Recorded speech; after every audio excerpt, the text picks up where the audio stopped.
Hello, Gator families. This is Tara Grings, and I wanted to recap our parent talk that we had today. This week's parent talk was on digital citizenship, and I recognize that not every family member is able to attend. So hopefully, this recap covers the presentation that we used and provides some highlights of the discussion at today's parent talk. But first, I want to just explain a little bit more where this pilot came from. As you guys know, I'm raising three kids of my own, all under the age of 10. I have an almost 10-year-old in fourth grade, an almost 6-year-old in kindergarten, and an almost 3-year-old in preschool. And so, coming from the high school setting, I certainly am well versed in dealing with some very heavy teen topics, ranging from suicidal ideation to social media pressures or social pressures in general, and everything in between.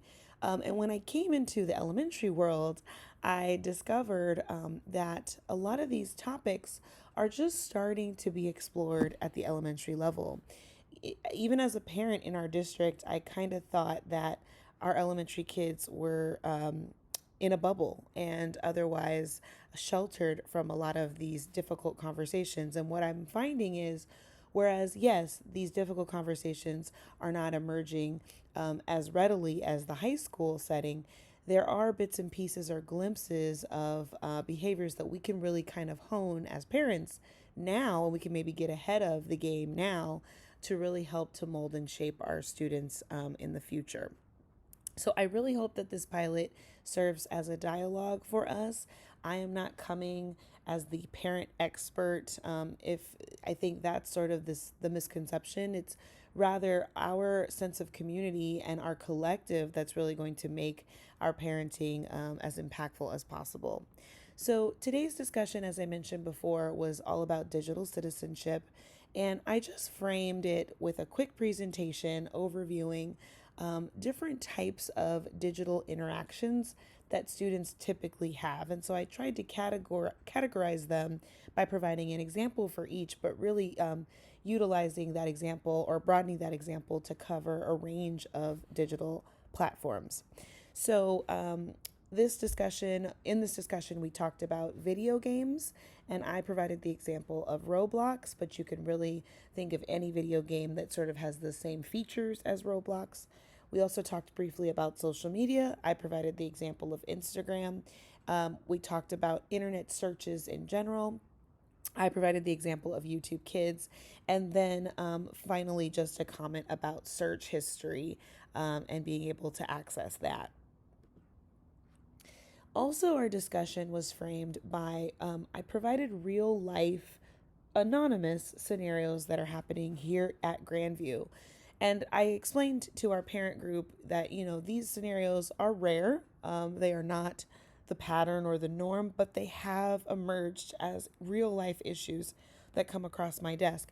And when I have to deal with these issues, I often have to deal with them confidentially. But I kept thinking to myself, gosh, if the broader group of parents really knew that these topics were starting to emerge even at the elementary level, how empowered could they feel to really hit those off at the pass? So our discussion today was really framed in real life Grandview scenarios, and then sort of looking at some food for thought on how you might want to approach these topics with your kids. So the first scenario, the real life scenario that I gave from Grandview, is a student reported feelings of depression after her friends chatted that they stopped playing with her on Roblox. And when this came across my desk, I honestly didn't even know what Roblox was. I was calling it Roadblocks. And of course, the kids quickly corrected me, like, Mrs. Grings, no, that's not what it is. So I, even as a principal, had to go in and do some research to figure out what this was, because my kids personally weren't really into Roblox.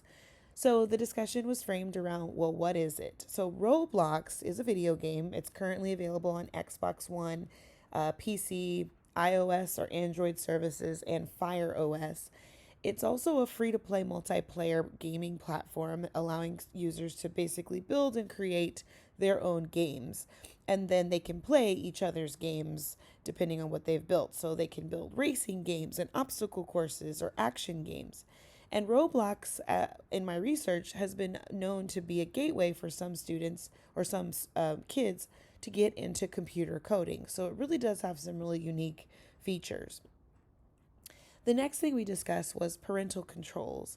Roblox says that it is rated suitable for 7 years and over for frequent scenes of mild violence or scenes that younger children might find frightening. Users under the age of 13 do receive stricter settings, but it is still highly recommended that parents of younger kids set up a PIN with parental controls. And this actually segued our group into discussions around parental controls. One mom mentioned that she noticed that a lot of these platforms, when you put in the birth date for your child, and they're under the age of 18, or excuse me, under the age of 13, um, parental settings and controls will happen on that device or on that platform. But once time passes and then the child turns 13, those parental controls sometimes are removed completely. So the parents and the very savvy parents in the room today, we're offering that you might want to establish parental controls on some of these platforms and then revisit those parental controls because they could lift depending on the birth date that was entered. Other considerations for Roblox and really video games like these in general, my kids are a lot more interested in Minecraft and Animal Crossing, for example, but they do have a lot of similarities to Roblox. While all games have to meet Roblox terms and conditions, some feature guns and blood. I know Minecraft also features some mild violence where you have to kill villagers or you have to kill animals in order to advance in the game, or even there's like monsters you have to kill. Also, all of these types of video games do have a chat function, and I really wanted parents to know that chat features, whether it's in a text message format or a video game format, it really is sort of the gate, or it can be the gateway to cyberbullying. And so we have seen, or I've seen, at a very basic level, some students experimenting with chats and sort of the digital courage that comes with hiding behind a screen. And so I wanted to really make sure that parents are considering any opportunity that kids have to engage in a chat really can present some problems here at school or online. So there's a chat feature, and Roblox does do some things to omit personal information, and there are filters in place on some of these chats, but it's not foolproof. And as we discussed today, kids are crafty and they're going to come up with a coded language or a coded way to talk about certain taboo topics. And these kinds of platforms don't necessarily keep up with those. So I'll be sharing this presentation and providing it's interactive. You can actually click these links are live for more information if you have more questions about platforms like Roblox or other video games. The next scenario we talked about was social media, and this was a real life scenario at Grandview. A student created an Instagram account to express and explore his interest in endangered animals. And it was a pretty cool Instagram page where there were all these pictures of animals, there were videos, there was some footage of him traveling to different parts of the world, showing his interactions with animals. It was pretty cool, and it got me thinking. So parents need to really know about social media. Instagram is just as popular as any of them. It's particularly popular with teenagers. Facebook is a lot more of sort of our generation as parents. So I thought I'd use Instagram as an example for social media, but know that a lot of these features overlap with other social media platforms. So Instagram, what is it? It's a free social networking app that lets users post photos and videos, follow celebrities and friends, and send messages. Direct messages, or DMs, which is like the lingo, means that you can send a direct message to one or more person, but it's like a text message. So it's a private interaction between one person and another. It's important to note that you can DM or direct message people who are your friends who follow you on Instagram or who are not your friends who don't follow you, which can be kind of scary if your child is interacting with someone who's a complete stranger. Also, the user can delete those messages. And I did see a great deal of that in high school. Kids sort of interacting with people that they didn't know or knew they weren't supposed to be interacting with, and then subsequently deleting the trace of those messages. Also, Instagram has a feature called disappearing messages. This was a feature that actually really got Snapchat on the map. It allows you to send a timed photo or a video message that recipients can only view once before it disappears. You can also create settings where they can view it more than once, I think like 3 times, or you can allow them to replay it. Um, this is a false sense of security for a lot of kids, especially in high school. Kids would send basically inappropriate messages or lewd messages on a disappearing message type of a feature, not really thinking through that you can always take a screenshot of that photo. Although the person who sent the picture would get a notice that the screenshot was taken, but it still doesn't stop you from taking a screenshot. And even more crafty still, I found in high school, kids would get together in groups and someone else would use their phone to take a picture of the disappearing message before it disappeared. So that picture was on someone else's phone and the person who sent it was none the wiser. You can use an iPad, for example, for this purpose. So I think it's a really good thing to stress to your child that disappearing messages don't necessarily disappear. It's really kind of lulling you into a false sense of security sometimes. Also, Instagram offers stories. These are 15-second videos or slideshows that live in a circle separate from other posts. Users can share these publicly, they can share it with a small group, or they can share it to one person in a direct message. In the high school, we did see a great deal of stories being posted to maybe one or just a group of people, a small group of people, and then one person in that small circle reposting that story to hundreds or thousands of people.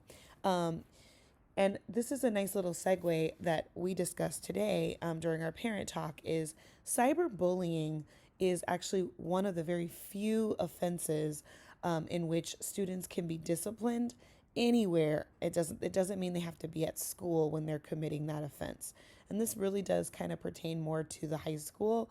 But like I said before, we're cultivating high school students now. And so really by starting to have these discussions with students now, it is hopefully changing the narrative and better informing kids on their civic and digital responsibility in navigating these programs or these platforms. So even in my conversations with students who are starting to experiment with inappropriate messaging or inappropriate chatting, I really do use it as a teachable moment to explain to them, hey, this is the beginning of something called cyberbullying. And we know about bullying in person because we talk a great deal about that at the elementary level. But what if it's done on a device, right? And we talk about how you could be anywhere in the world. And if you are committing an act of cyberbullying against another student at Grandview, you can be disciplined for that reason. And it usually does sort of sober up our kids and make them realize the gravity of the words that they say, even in a digital form. So that's something that we definitely discussed in detail today. Instagram does have parental controls, and other social media platforms do. You have to be 13 in order to use Instagram, but there's really no age verification process. And we talked about this during our parent talk that if a kid knows the birth date to put in, they actually can create an account. You can also create multiple Instagram accounts under one sort of interface. And so a lot of times parents would have access to maybe one of their child's Instagram accounts, but not all of them. And so it's important to really keep that line of dialogue going with your kid to make sure that they're aware of, or that you're aware of all their accounts that they may have created. There is also the possibility for mature content on Instagram, access to strangers, marketing ploys, and data collection. We always say if your child is going to have an Instagram account, to set that account to private. There are also other parental controls you can use or utilize, including comment controls, the ability to not reshare stories or not reshare posts or photos or videos. But it's important to remember, if you're setting the account to private, that really is also a false sense of security, because once the child accepts a friend, then that person has access, full access to that person's Instagram posts and information. So we tell kids, and the kids, our older students, just attended a cyber cop assembly where we tell them only follow friends and family, only invite people to follow you who you really actually know, because a stranger is, sort of a moot point if your account is set to private, if you're accepting anyone that comes along. And then finally, some other little Instagram considerations. We encourage parents to create their own Instagram account and follow their kid. You won't see direct messages, but you will see what they're posting or their stories. We actually have encouraged parents to follow their kids' friends. That's not uncommon. Know your kid's Instagram name and username and password, and log in as them and review them. Tell them that you're going to have spot checks. You don't have to, you don't owe your child any, privacy while they're under your care. Part of that is taking care of them and making sure that they're not interacting in inappropriate ways, especially while their brain is still developing. And we talked a great deal about that during our parent group as well. Also, there are third-party monitoring apps such as Bark, which is hyperlinked here, that allows you to be alerted as the parent if your child is engaging in sort of concerning or suspicious behavior. For example, if a child were expressing the desire to want to kill themselves on some sort of social media platform or even in a chat, Bark, this app, will alert the parent and say possible suicidal ideation. It's not foolproof. We as a parent group kind of discuss the pros and cons. It can be a great way to sort of keep tabs on your child and check in as needed, and maybe not have to sift through all the painful day-to-day chats that your child is engaging in. But also, some of the parents in our group talked about Bark sort of breaking the trust, breaking the relationship that they were trying to build with their teenager. And so you really do have to weigh those options. And we as a group really talked about, being able to implement controls that you as a parent can really actually sustain. You know, making sure that you're purchasing technology for your kids that you know how to navigate yourself. And then always, always leaning on the open line of communication. But keeping in mind that kids by nature will keep information from you. And that's also a developmental milestone for them to lie to you, for example. And so really kind of navigating that, or striking that great balance of trust and vigilance for your child while under your care. And then the last scenario we looked at was parents letting children use YouTube Kids on an iPad while making dinner. And I joked that this totally could be me, because my older daughter, who's in fourth grade, was really into YouTube Kids for a long while. When I researched YouTube Kids, I noticed that it is getting better.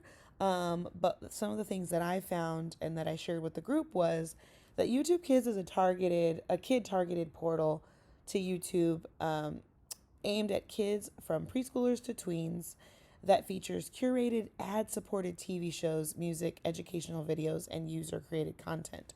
One of the biggest ahas for me was that YouTube is by and large sponsored by toy companies and fast food companies, particularly Hasbro and McDonald's.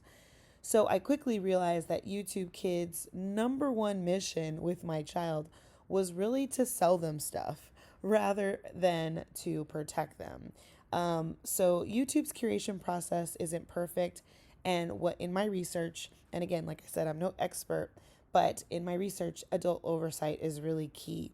Now YouTube Kids has a parent timer that it uses to limit the time that kids are on it, which is a nice feature. Parents can also block videos or channels and disable the search feature, which is helpful. They can create passcodes, all kinds of different things. You can set it to a preschool age group, younger group, or older group.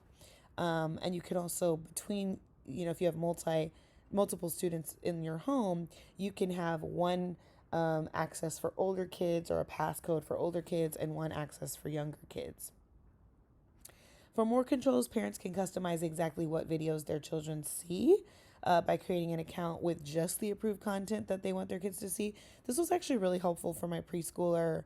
Well, when she was in preschool, she only wanted to watch like the same 6 videos on YouTube. They were all Sesame Street. And just having that on an app was super easy. Oftentimes there were minimal ads, and I could just go to those or give her the iPad and she could just frequent those. Let's see. The last bullet point here was the biggest aha for me for YouTube Kids, as I mentioned, the fact that it's really targeted to sell your kid stuff, which was sort of a red flag for me with my 4th grader. I noticed she was watching YouTube Kids all the time. She was really excited to watch it. And then she would quickly come to me and say, Mommy, can I get this toy? And I noticed she was really mostly watching unboxing videos, which are super, super strange to watch. And ultimately, for me, it started to turn into a little bit of an obsession. Watching my daughter, she'd wake up first thing on Saturday morning and say, Can I watch YouTube Kids? Can I do YouTube Kids? And I just told her eventually, hey, we're done with this, because it was turning into a little bit of a feeding the monster of just searching for things and click, poof, being able to watch whatever you searched for. And so we as a family really decided to move away from YouTube Kids. But I really didn't do it as a punitive measure. I did it in discussions with her, and I told her, this content isn't great. It's sort of mind numbing. Let's look for other things that can really expand your brain. So a few other things. Oh, and the last little thing we discussed today was just a quick note about search history. Really stressing to kids that what they put on the internet, even if it's a direct message, even if it's a disappearing message, it lives on the internet forever. And so I gave a few examples of, how you can even search, go to the search history for your child, even long after they've deleted it. So if your child has photos on a phone device, for example, there's a way to click on the photos, click view albums, and then scroll to the bottom and click recently deleted. And oftentimes when kids delete things, they're still stored on the phone for up to 30 days. Further than that, they're stored on the iCloud if you have an Apple phone, an Apple device. For Instagram, for example, you can actually download all of the direct messages and have those direct messages be sent as a one file to the email address that's linked to the Instagram. And so it's important to just stress to kids, these things don't go away. When we had at the high school, if we had an investigation that required police involvement, they were able to retrieve all direct messages on Instagram. They were able to retrieve all direct messages on Snapchat. And so really sort of telling kids ahead of time, this is a possibility, starts to get them thinking about what they're writing before they click send. I hope this was helpful. We are really excited to offer this parent series and really leverage our sense of community in raising these kids together. These are tough times. It's a difficult age to raise young kids, but I'm really excited and honored to be among this cohort in raising the next generation. I hope that you can attend at least one of these parent sessions, and if not, I hope that these videos are helpful. Take care, you guys, and I'll see you later.